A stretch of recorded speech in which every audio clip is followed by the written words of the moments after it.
Episode 3, Who Are We? Black man, black woman, black boy, and black girl. You are Judah. From Abraham to Isaac to Jacob to Judah, who's a part of the 12 tribes of Israel. That's you. You are Judah. In Genesis 49, Jacob is praying and prophesying over his 12 boys. He reaches Judah in verses 8 through 12. We learn that Judah is not only a praiser himself and a worshiper, but also is an object of praise from all his brothers, his family, and the world. Judah's hand will be in the back of the neck of his enemies, fleeing the foe, fleeing the slave masters, running from the police. Yeah. Judah will also give guidance and leadership. But at the same time, this will produce envy, jealousy, theft of gifts, and culture. Judah is a lion's whelp, young, strong, but despised. From the prey, Judah pulled apart, fragmented, taken into foreign lands, building the first Egypt, 430 years, and the symbolic Egypt here, 400 years. Judah will be brought down low, stretched upon his breast, in the belly of ships.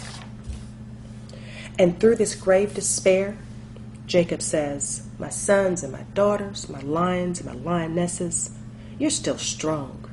You're still powerful. You're still the tribe of Judah. Jacob asked him, who's going to get you out this mess, though? Who's going to save you? When are you going to wake up?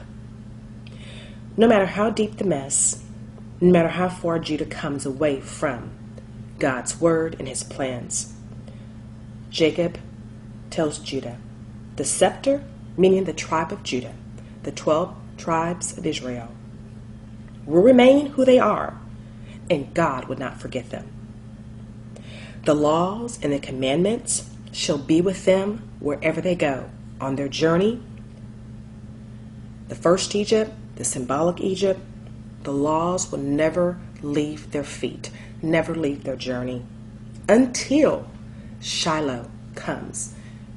Yeshua Jesus comes and gathers those who are obedient to his will, to his plans, to his laws. So this is the first part of the prophecy that Jacob is speaking over his boy Judah. And you would think, okay, once he talks about, Jesus coming, that's it. That should be pretty much the end of the prophecy. But no, he goes on. It's like he sees something else, and he has to speak what he sees over his son. And so let's finish the last two verses that Jacob is speaking over Judah. Genesis 49, 11 through 12. Binding his foal into the vine, and his ass's colt into the choice vine. He washed his garments in wine, and his clothes in the blood of grapes. His eyes shall be red with wine, and his teeth white with milk. So what is Jacob saying here? To go deeper, we have to understand, okay, what is Jacob seeing now? Binding his foal means beside his male young son, male young ass is what the Hebrew lexicon defines this as, into the vine. And this vine here is defined as a poisonous gourd. So next to his young son is a poisonous vine. And we know that poison leads to death. Sons of the prophets made pottage from a wild vine with wild or poisonous gourds. Elisha blessed it and stopped the pot of death. So here, Jacob is saying, I see my young sons next to a vine that's poisonous. What's poisonous? The things of Egypt, their liquor, their alcohol, the strange women, the drugs, the guns, the violence. This is what Jacob is saying. And he goes on, and his asses colt into the choice vine. And this asses here means a female. Colt here means a son, a male child from a woman, into the choice vine, wine stalk yielding the richest variety. So now he's saying, my young sons are next to a poisonous vine. They're intermingling with poisonous things. Now his woman's son is into a choice vine, yielding the richest variety, meaning making others rich. We saw that in the first Egypt as they built brick by brick for Pharaoh. The second Egypt symbolically brought on the Atlantic slave trade here to the United States. We built everything for free. Built so much that trillions of dollars is owed to us for what our ancestors did in building this nation. In 1860, there were more millionaire slave holders in lower Mississippi Valley than all of the United States. That same year, 4 million black slaves were worth $3.5 billion, making that particular area, just that area, the largest single financial asset in the entire U.S. economy.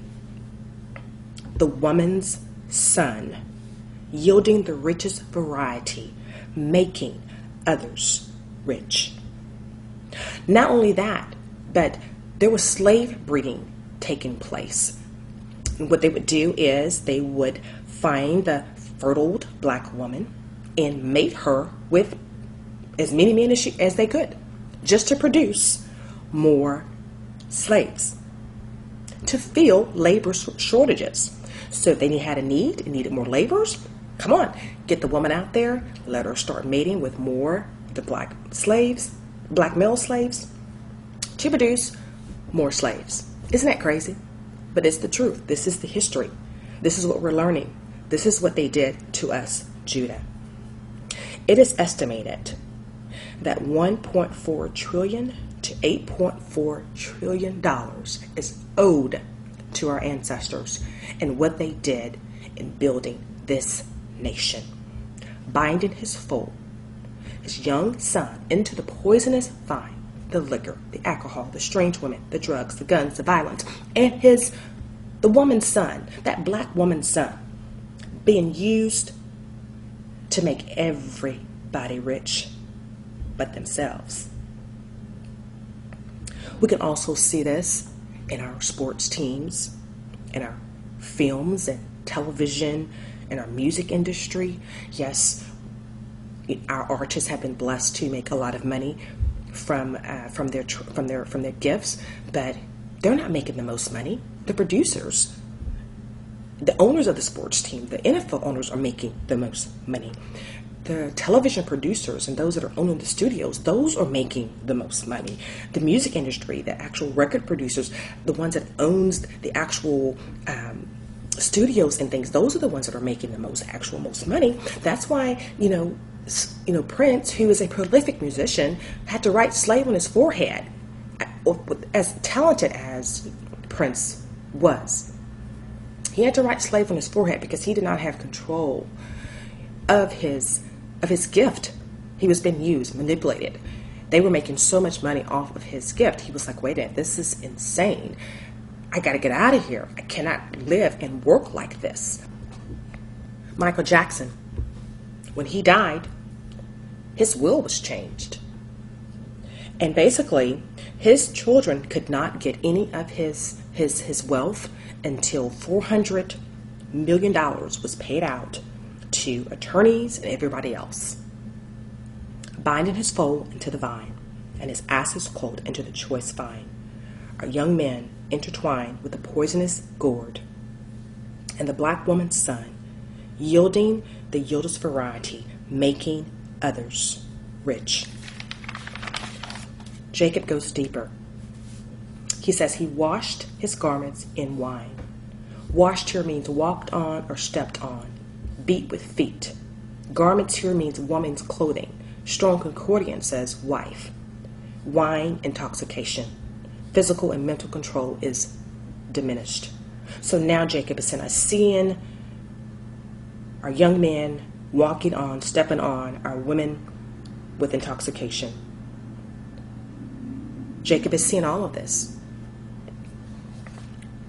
The alcohol, the things of Egypt consuming us, things we should have never ever taken a part of. And so when there's something that we're not supposed to be taken a part of or something we're not accustomed to, it's going to affect us differently. It's going to hurt us. And so Jacob is seeing this. He says, now you're washing your garments in wine, you're stepping on, you're walking on, you're beating with your feet, your wife, your women in intoxication. In 2009, the incarceration rate among black males was 6.7 times that of white males, 2.6 times of Hispanic males. Substance abuse in African American males leads to higher mortality rates, high rates of alcohol-related problems, more likely to be victims of crimes and HIV/AIDS. Stats show that African American inmate population in federal prisons increased more than 500% between 1986 and 2004. 80% of the incarcerated adults in the United States have a history of involvement with alcohol or illicit drugs. 90% of people who are incarcerated will return to communities and families located primarily in poor urban and rural areas. Each year, 600,000 adult offenders and 100,000 juvenile offenders return to these communities and families. According to 2010 National Survey on Drug Use and Health, 20.3 million adults had substance abuse disorders. 1 in 8 Americans have significant problems with drugs or alcohol, and 45% have occurring mood and anxiety disorders. Alcohol is the most commonly abused drug. Alcohol abuse affects the adolescent brain. It impairs neuroplasticity, decreases problem solving, verbal and nonverbal retrieval, and visuospatial skills. Research studies showed a direct correlation between substance abuse and crime in adolescence and early adulthood. The majority of violent acts involve alcohol, drug use, or both. 2010 NSDUH report compared the national average of adolescents from the ages of 12 through 17.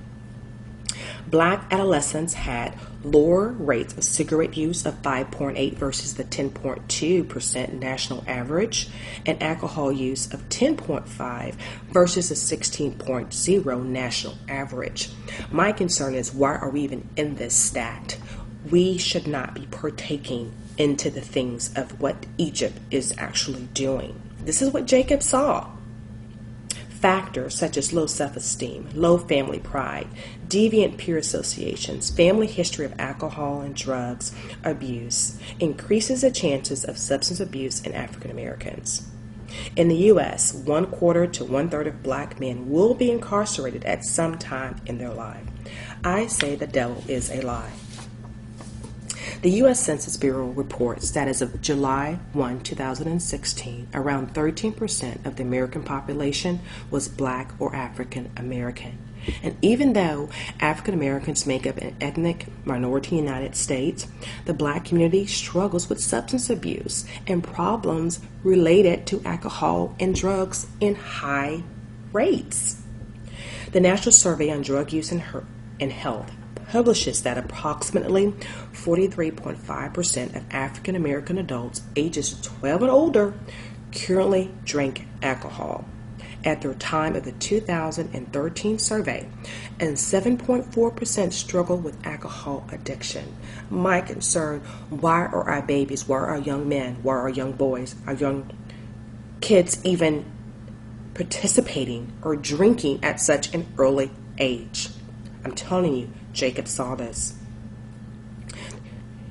New York Times reports that close to 60% of the U.S. prison population is African American.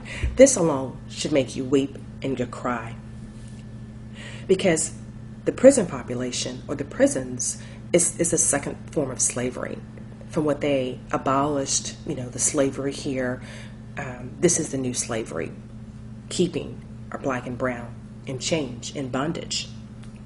Environmental and socioeconomic factors may play a role in problematic drinking, as African Americans more commonly live in poverty, have less education, and are more likely to be unemployed than European Americans.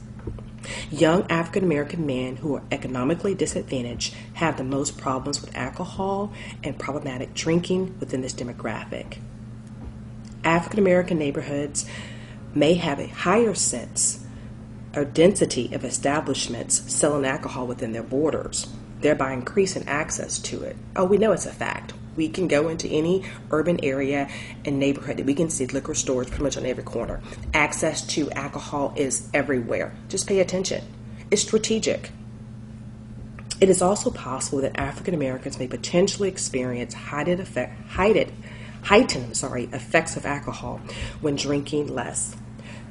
This means that even when drinking the same amount or even less than someone of a different ethnicity, African Americans may become intoxicated faster and experience added negative side effects of alcohol more quickly because we're not supposed to participate in it at all. We're not supposed to consume it. It's not what our bodies can even handle because it's foreign to us. Researchers insist that although alcohol may be a catalyst for violence, intimate partner violence itself stems from other social problems, and the substance abuse has to be seen as the overlap of two separate social problems. Jacob, he saw this in Judah. University of Texas Houston Public Health study found that rates of intimate partner violence were twice as high for blacks and Hispanics compared to whites. Also found that frequent or heavy drinking increased violence for all three groups, but especially for blacks, both male to female and female to male violence. The study found a consistent pattern that violent incidents are especially likely to occur in black couples when the perpetrator is a frequent or frequent heavy drinker. So Jacob is saying you're stepping on your women with this intoxication, with this wine. And the stats show for itself. Our men are in prison. Our men are constantly consumed by alcohol. It's just an irrefutable fact.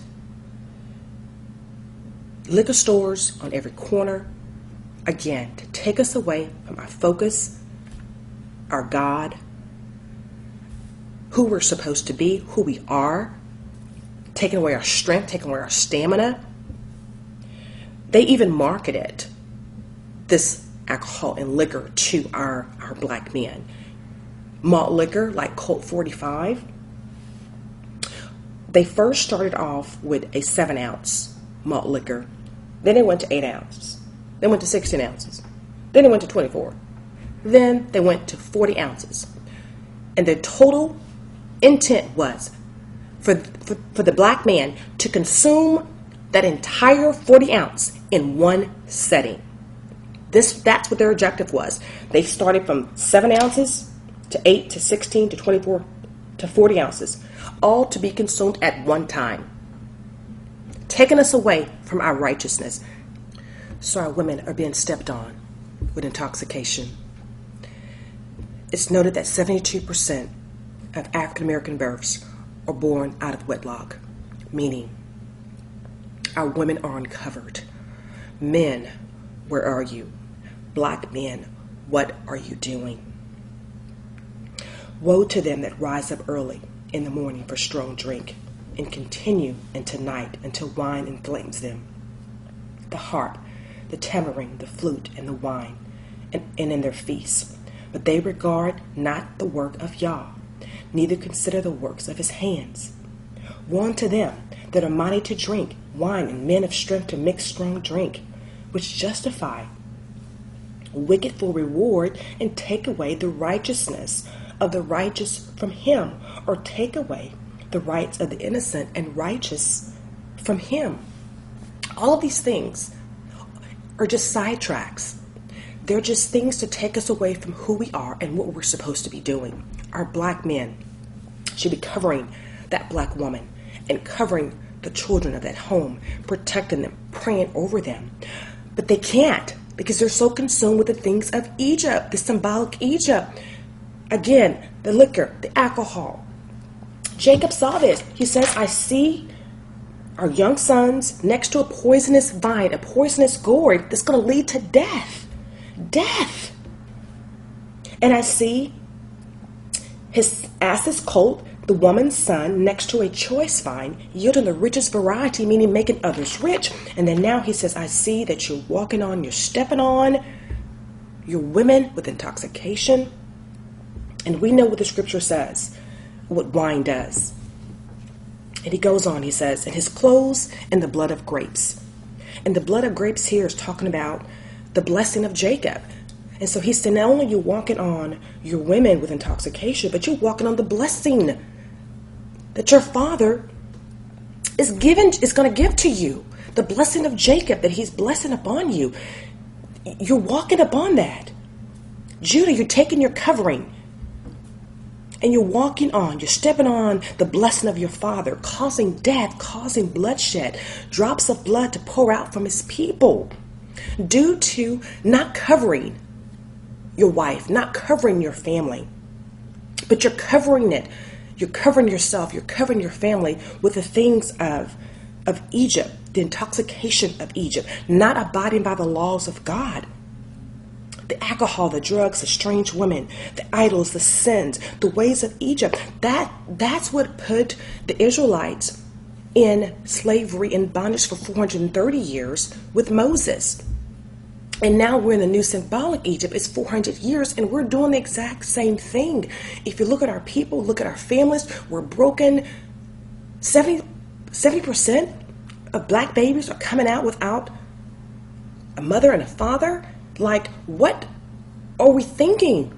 We have to get back to the God of Abraham, Isaac, and Jacob and follow his laws and his precepts. That's why he was so keen. That's why the Levitical laws and the Mosaic laws and what Moses had the people doing was so important and so imperative, because we knew that we get so caught up in other things. We get into disobedience and we forget everything we've been taught. Everything that God has promised to us, the blessings and all of that, will come and overtake us. But we first have to follow after him and obey him.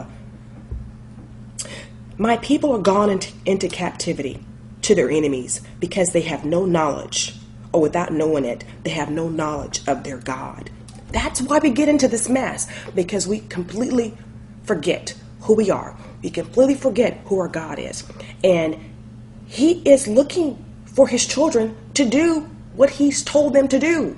There's no ifs, ands, or buts. Their honorable men are famished, and their people are parched with thirst. Isaiah 5. Judah, we're to produce in the likeness of our Father. We are to produce good fruit, stable homes, a stable family. We should not be partaking in the things of this world. I don't care if everyone else is doing it. We're not supposed to partake of it. We're not supposed to be connected to a poisonous vine that's killing and destroying our men, destroying our families.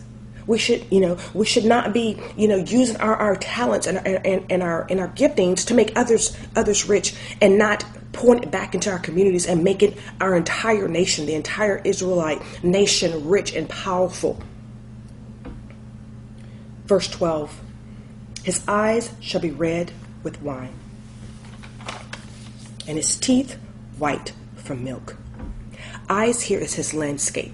Again, journey, affliction, outward appearance, color, shall be red with wine, a dark or dull. Here it goes again from intoxication. His eyes, his journey will be dark and dull from intoxication. Proverbs 21:17. He that loves wine and oil should not be rich, meaning it shall not grow. Yes, grow spiritually, grow in the things of God. You may obtain the wealth here of this world, but that's not what God is looking at. Riches here means growth, spiritual growth. His eyes should be red with wine, his journey. His outward appearance, his color, his affliction should be red with wine, dark or dull from intoxication. His teeth white from milk. And we know teeth is the tooth of man. If you were to die in a fire, we all know that how they would identify you is by your teeth. So your teeth is your mark. They can understand who you are by your teeth.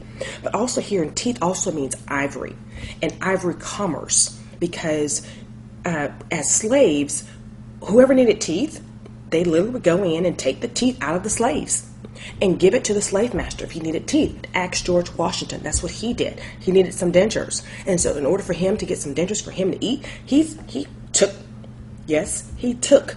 his teeth from one of his slaves. And that's how they made his dentures.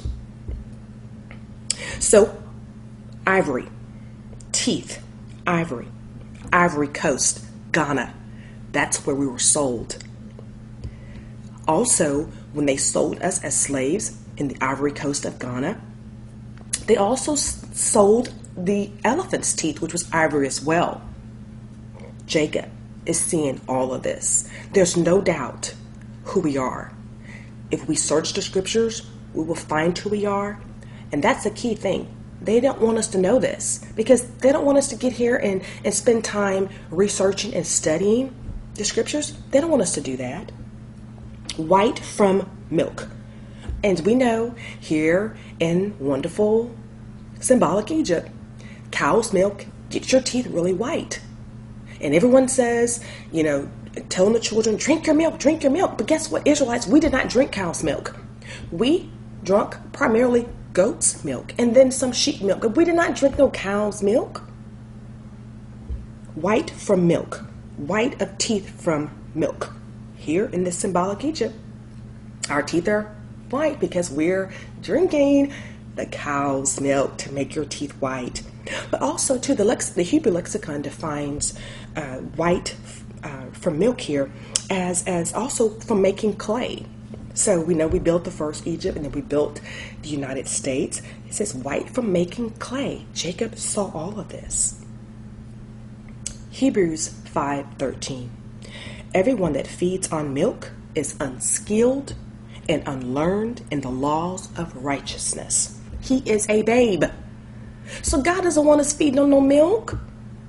No, he wants us to get on the meat. He wants us to get on substance. He wants us to get on the truth of his word. He wants us to live in righteousness, to get away from the vines, the poisonous vines, to get away from making other people rich and begin to pour into our communities and pour into our people and make them rich, to make them wake up and understand, hey, there's a gift, there's a calling inside of you. Forget about what you see on the internet.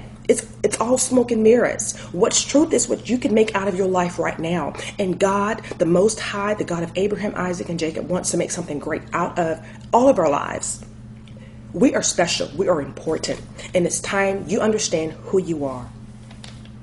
His eyes should be red with wine. His landscape, his journey should be red with wine, dark or dull from intoxication, and his teeth white from milk. The Ivory Coast. Commerce, been sold with elephants' ivory. Our teeth used to help our slave owners eat their food properly. Ridiculous. White from milk, the cow's milk. Making clay, building. Hebrews 5:13. Everyone that feeds on milk is unskilled and unlearned in the laws of righteousness. It's time to come back to righteousness. Yes, righteousness is not going to look nice and pretty because we're so entangled to what everybody else is doing. But it's not about them. It's about who we are and where we want to go. And judgment is coming. Judgment is coming. So whose side are you going to be leaning on? Joel 3. It shall come to pass in that day that the mountains shall drop down new wine, and the hills shall flow with milk, and all the rivers of Judah shall flow with waters. And a fountain shall come forth out of the house of Elohim, and shall water the valley of Shittim. Egypt shall be a desolation, and Edom shall be a desolate wilderness. For the violence against the children of Judah, because they have shed innocent blood in their land. Judah shall dwell forever, and Israel from generation to generation. For I will cleanse their blood that I have not cleansed, for Yah dwelleth in Zion. So our time is coming. Redemption is coming. Payback is coming to everyone that did us wrong. Everyone that treated us as if we were nothing, that we are worth nothing because of our skin is a certain color. And the reason why our skin is a certain color, because we're identified by the same color who Yeshua is. Skin as bronze. Our skin is as bronze. Our skin is beautiful. We were taught to hate our skin, but to hate our skin is to say we hate Jesus. Jesus is the same skin as I am. Our children need to understand that the darker you are, the more beautiful that you are, because you're closer to what Jesus looks like. You are beautiful in every single way. Judah, God is going to restore us, but it's time to lay aside all of this stuff of this world, the alcohol, the drugs, the violence, the guns. It's time to wake up from our slumber. Jacob saw all of this. He saw everything, and he defined us to a T. The stats prove he defined us to a T. But Yah is saying, I am ready to forgive your sins. I'm ready to heal your souls. I'm here to repair your hearts. God says, I want to make you whole again. I want to restore you. You are the chosen. And everyone knows this truth except us. This is why Truth Wars is here to let you know that you are the chosen people of the Most High. Black and brown man, woman, girl, boy. You are the chosen. You are Judah. From the Atlantic slave trade, you were dropped here. You are from the tribe of Judah.